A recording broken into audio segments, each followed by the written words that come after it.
Quoi? Qu'est-ce qu'il y a? C'est quoi que tu regardes comme ça? Ah non, tu pourras pas l'avoir. T'es encore beaucoup trop petit.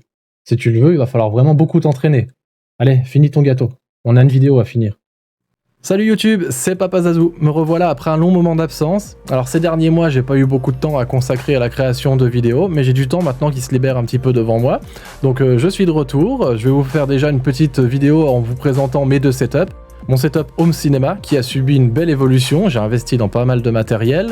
Mon setup gaming et streaming aussi, donc avec la PS5, le PC, les écrans, je vais vous présenter un peu tout ça.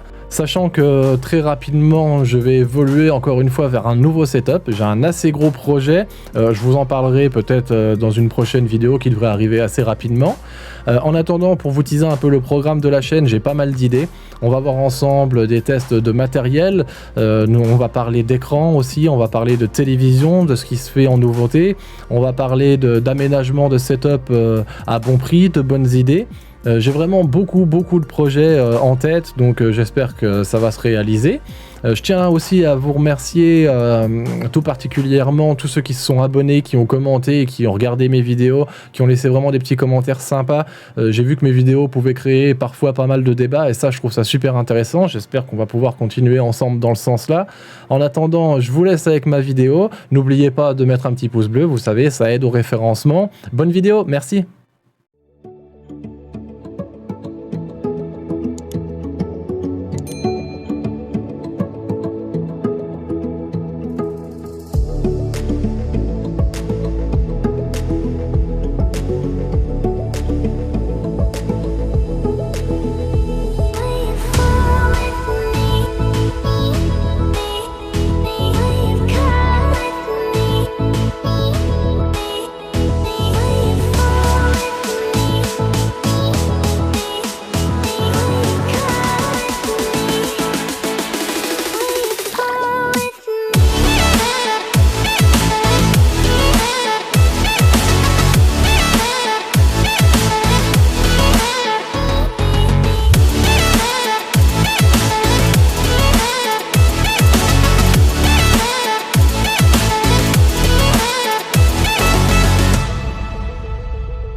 J'espère que vous avez aimé ce que vous venez de voir. Je vais maintenant vous détailler un petit peu tout le matériel que j'ai mis cette dernière année dans mon home cinéma. J'ai d'abord changé mon ampli. J'ai actuellement un ampli Denon 4700H. Avant, j'avais juste le S750, donc qui était un peu l'entrée de gamme des amplis. Maintenant, je suis vraiment monté de gamme. J'ai d'ailleurs une petite anecdote. Au départ, j'avais pris un ampli 3700H. Il est tombé en panne. Et du coup, Denon m'a fait une proposition pour avoir le 4700. Et c'était plutôt une bonne affaire pour moi. C'est pour ça que je me retrouve avec cet ampli et j'en suis très content. Je le conseille vraiment aux gens qui souhaitent investir dans un ampli. Le 4700H de chez Denon, c'est quelque chose. J'ai donc aussi changé toutes mes enceintes de mon salon, sauf peut-être à la rigueur les enceintes Atmos qui sont restées les mêmes. Donc les enceintes principales, les deux colonnes de droite et gauche, je suis passé sur des Klipsch 820F. Pareil, c'est vraiment le jour et la nuit par rapport aux enceintes que j'avais avant qui se retrouvent du coup ici dans mon setup gaming. Elles sont toujours là. Donc les enceintes Jamo qui ont maintenant plus de 10 ans, 12 ans peut-être même il me semble. Là les Klipsch, de toute façon je suis passé en full Klipsch, c'est pas compliqué. Là les Klipsch sont vraiment très démonstratifs, avec un son que j'apprécie énormément, je les regrette pas du tout. Ensuite, j'ai aussi changé mon enceinte centrale, je suis passé sur une Klipsch R34C, donc encore une fois une Klipsch. On va dire que c'est la plus petite peut-être qui existe, mais elle a en fin de compte des petits haut-parleurs, mais elle en possède 4. Et avec les events d'aération des basses qui sont à l'avant au lieu d'être à l'arrière, ce qui m'a permis de la fixer directement au mur, et malgré sa petite taille, elle est très démonstrative aussi, et elle a vraiment de bonnes basses. On ne sent pas vraiment de différence de qualité sonore par rapport aux colonnes, bien qu'elles soient beaucoup plus petites. Évidemment, il y a un crossover qui est effectué avec mon boomer pour les sons les plus bas, mais le tout se marie très bien. Pour les surrounds, là par contre, je me suis fait un petit peu plaisir parce que le prix me le permettait vraiment. J'ai pris les RP600M. Donc les RP600M, c'est une gamme encore au-dessus des enceintes que j'ai. Il y a en fait les Klipsch références, donc les références tout simplement commencent juste avec un R. Par exemple les colonnes R820F, c'est des références. Et en revanche, à l'arrière, les RP600M, c'est la référence première, d'où le RP. Le référence première, c'est une gamme qui est encore au-dessus de la gamme référence chez Klipsch. J'en suis vraiment très content. Je voulais investir dans de bonnes surrounds, parce qu'avant avec mon pack Jamo, le pack est intéressant, mais on voit que le surround, des petites enceintes bibliothèque, c'était vraiment le minimum qu'il pouvait mettre dedans. Je ressentais vraiment une grosse différence de qualité de son lorsqu'il y avait des scènes qui jouaient avec les surrounds, tandis que là, avec mes Klipsch, du coup, qui sont en plus d'une gamme au-dessus et très bien amplifiés, c'est vraiment jouissif, c'est parfait. Il n'y a aucune différence, tout est cohérent, le son peut tourner n'importe où dans la pièce, j'entendrai vraiment exactement les mêmes tonalités. Et c'est vraiment ce que je recherchais. Du coup, je regrette pas mon investissement dans toutes ces enceintes Klipsch et un nouvel ampli, ça a complètement changé mon home cinéma, ça l'a fait passer vraiment dans une gamme supérieure. Alors c'est sûr, c'est un investissement, mais quand c'est sa passion et qu'on peut se permettre d'investir là-dedans, je le conseille vraiment. Avant, je disais toujours à son home cinéma, l'image et le son, ça doit être 50-50. J'aurais tendance à dire que le son est à 60% finalement pour une bonne qualité de home cinéma, puisque vraiment c'est très très agréable et c'est vraiment très immersif, peut-être un peu plus que l'image.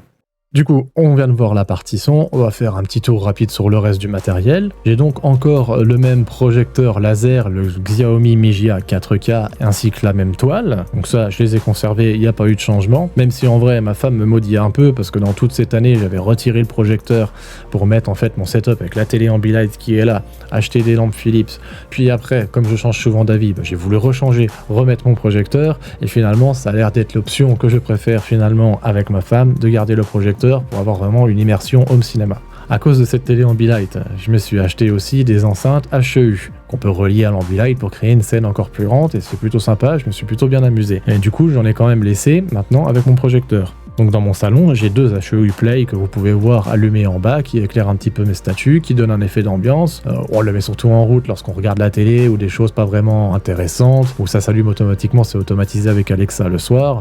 Mais évidemment, lorsque je passe en séance de cinéma, que ce soit un film ou une série, je les éteins, tout simplement pour être vraiment immergé dans l'image. En lecteur multimédia, je me sers tout simplement de la Fire TV 4K. Ceux qui me suivent sur ma chaîne savent que je suis équipé en domotique avec Alexa. C'est facile pour moi de naviguer avec un Fire TV, et en plus, j'adore tout simplement les fonctionnalités qu'il propose.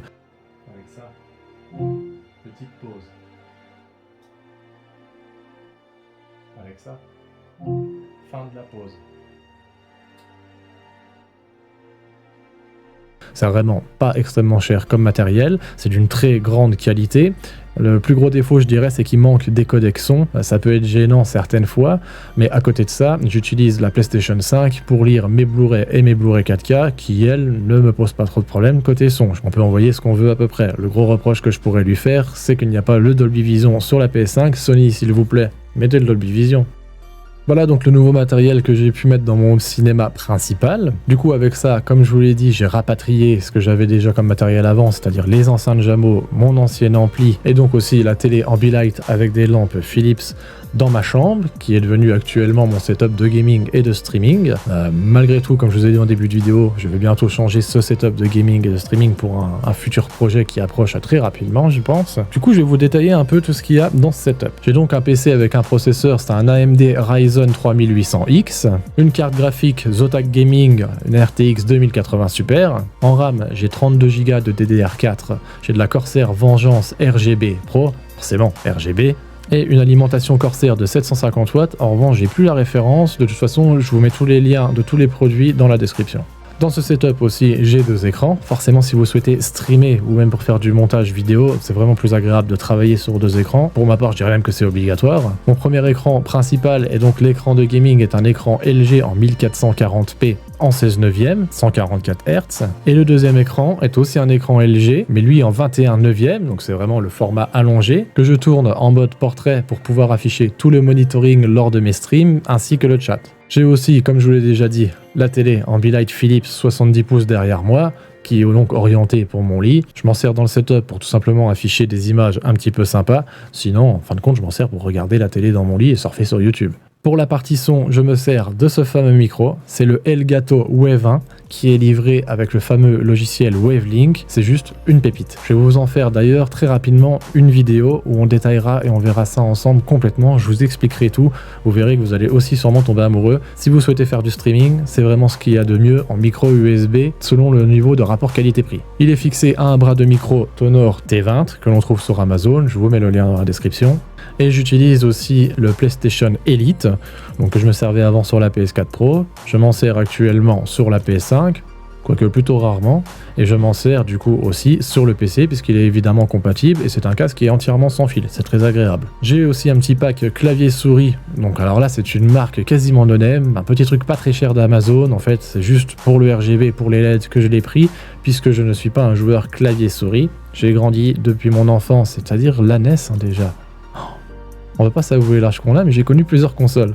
Mais en gros, j'ai toujours grandi avec des manettes entre les mains. Donc moi, le clavier souris, j'y arrive pas du tout. Donc je m'en sers pas pour jouer. C'est pour ça que je me suis permis de prendre un pack vraiment pas cher. J'ai dû payer ça dans les 40 €, le clavier et la souris ensemble. C'est un pack de la marque Empire Gaming. Je sais même pas si on peut encore la trouver sur Amazon. Je l'ai acheté il y a environ 12 mois. Du coup, pour jouer sur le PC, je me sers de cette manette. C'est Nacon Revolution Pro Controller 3. Alors je m'en servais aussi avant sur la PS4 Pro, puisque derrière, il y a les petites palettes et c'est très agréable. Mais du coup, sur la PS5, les palettes ne sont pas compatibles. Du coup, je m'en sers plus, je m'en sers seulement sur le PC. Et en plus, il y a encore une fois un petit peu de RGB dessus, et ça j'apprécie. J'ai donc aussi dans mon setup une chaise gamer. Alors là, encore une fois, comme d'habitude sur ma chaîne, on est sur du rapport qualité-prix. Je suis pas parti dans les prix les plus hauts. Je suis parti sur un prix plus que moyen. Je l'ai vraiment pas payé cher, j'ai dû la payer 160 €. Elle est plutôt confortable, quoique l'assise, si vous faites vraiment de longues sessions qui peuvent durer plusieurs heures, l'assise est un peu gênante. Moi, j'ai remis un petit coussin dessus.